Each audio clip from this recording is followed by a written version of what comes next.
Os apoios aos diretores de turma ainda não chegaram às escolas. Conscientes de que estes professores têm excesso de trabalho burocrático e várias responsabilidades, o Ministério da Educação avançou com uma medida de apoio aos diretores de turma.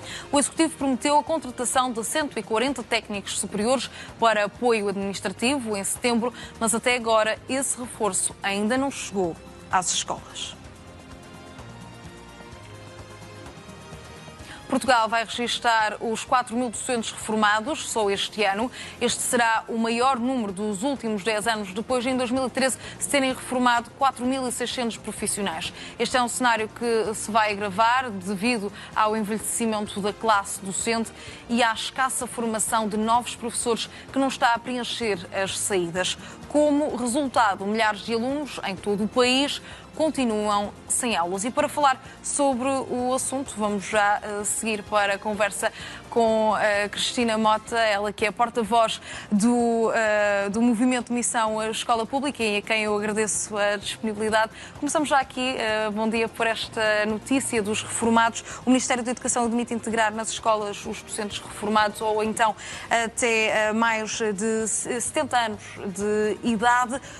Isso é um bom passo para colmatar as falhas ou não vai resolver os problemas no setor da educação?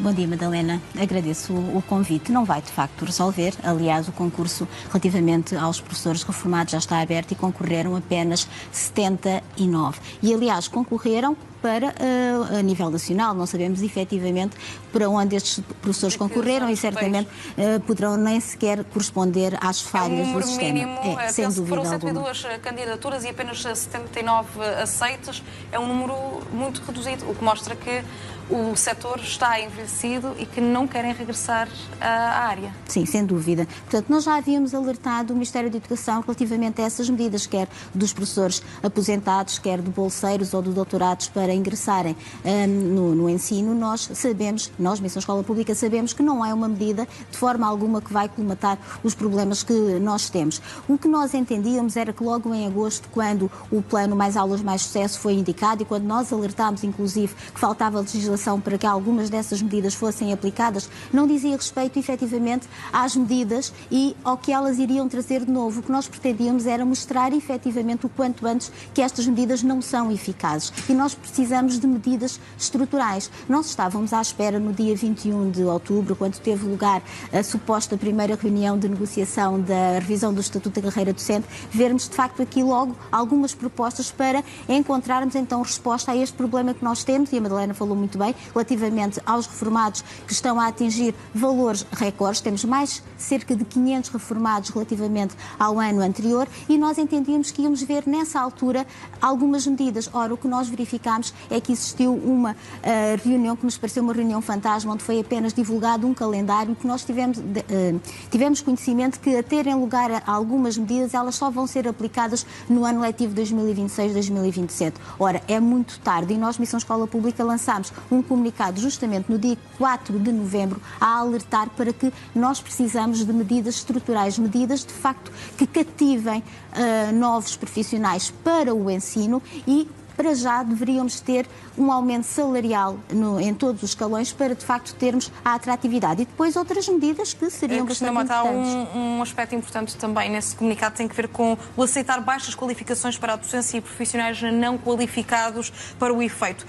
Isso ajuda a colmatar as falhas a curto prazo, mas a longo prazo pode ter efeitos negativos no que diz respeito às qualificações dos alunos? Sem dúvida, sem dúvida. E estão apenas a contribuir para a estatística, porque em termos depois, na prática, o que nós estamos a ter são vários problemas justamente pela falta de experiência dos recursos humanos não qualificados em ensino que estão neste momento a integrar. Nós verificámos aqui mesmo neste estúdio palavras do Ministro da Educação a referir que estava bastante satisfeito por ter cerca de 3.500 novos professores, que não são professores, portanto são pessoas que vão lecionar, e estava bastante satisfeito porque era uma forma de ingressarem no ensino e termos novos professores. Ora, isso não é verdade. Nós até entendemos que de algum modo está a desprestigiar a profissão docente, referindo que qualquer diplomado pode fazer a função de um professor, porque não pode. E nós, professores que estamos no terreno, verificamos que isso muitas vezes traz constrangimento, porque os colegas que surgem sem experiência muitas vezes tentam recorrer aos professores que já estão muito sobrecarregados de trabalho para conseguirem dar resposta, de facto, àquilo que não conseguem. As provas de aferição, os resultados agora conhecidos, podem ser já um impacto daquilo que se está a passar na educação, no ensino? Sim, é um impacto do que tem vindo a acontecer já desde a última década e até mais. Portanto, relativamente aos currículos que têm vindo a perder o nível de exigência, nós já havíamos alertado.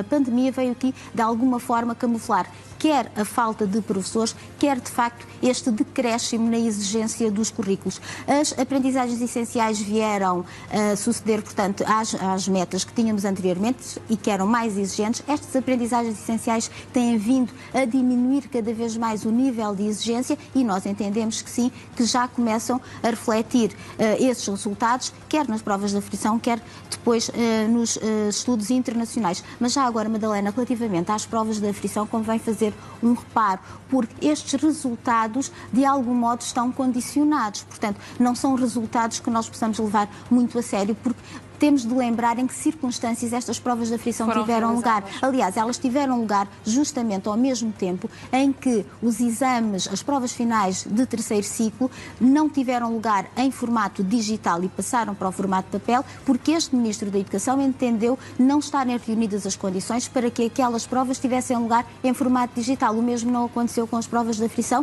que tiveram lugar, tendo os alunos uma falta de preparação porque não tinham os meios tecnológicos necessários para se prepararem para o efeito e todos os constrangimentos. Portanto, estes resultados estão totalmente condicionados. Vamos então falar de meios, porque também é importante perceber aquilo que está em causa em termos materiais. O Ministro reconheceu que há mais de 500 escolas de ensino básico e secundário que estão a precisar de obras de requalificação. Reconheceu também que é necessário definir um plano de investimento para a recuperação destes ambientes escolares. Mas é importante não fiquem dependentes de fundos europeus? Seria importante, sim, mas sem esses fundos europeus, neste momento, certamente não teríamos condições para termos essas obras tão necessárias. Nós lembramos que já existiram escolas intervencionadas anteriormente pelo Parque Escolar e que tiveram bastantes problemas. Portanto, nós alertamos que é necessário, neste momento, nós termos essas obras efetivamente. Temos verba para tal. Aliás, a última tranche do PRR foi justamente conseguida porque existiam justificação para elas, quer em termos das obras nas escolas, quer em termos do investimento no digital. E já agora só uma à parte.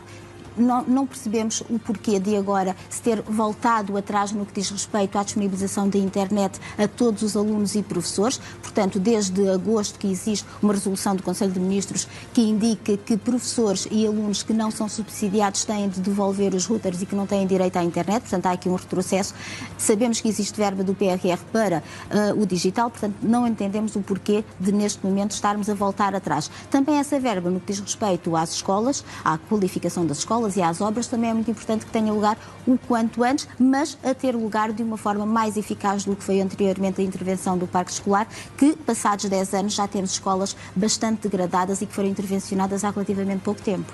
Cristina Mota, porta-voz do Movimento Missão Escola Pública, muito obrigada pela sua disponibilidade. Vamos ver que impacto terá esse comunicado por parte do Ministro. Ele foi enviado ao Ministério, tal como um estudo que nós tínhamos feito, um inquérito que aplicámos com várias medidas que nós entendemos que são estruturantes e que é necessário serem aplicadas o quanto antes, e também convidávamos os sindicatos, de algum modo, a se insurgirem nesta fase, porque precisamos de medidas neste momento, nesta hora, e se, de facto, o Ministério continuar a arrastar o que nos pareceu ser a última reunião, os problemas, sem vermos uma resposta rápida, teremos os professores na rua certamente, e para isso também entendemos que os sindicatos certamente vão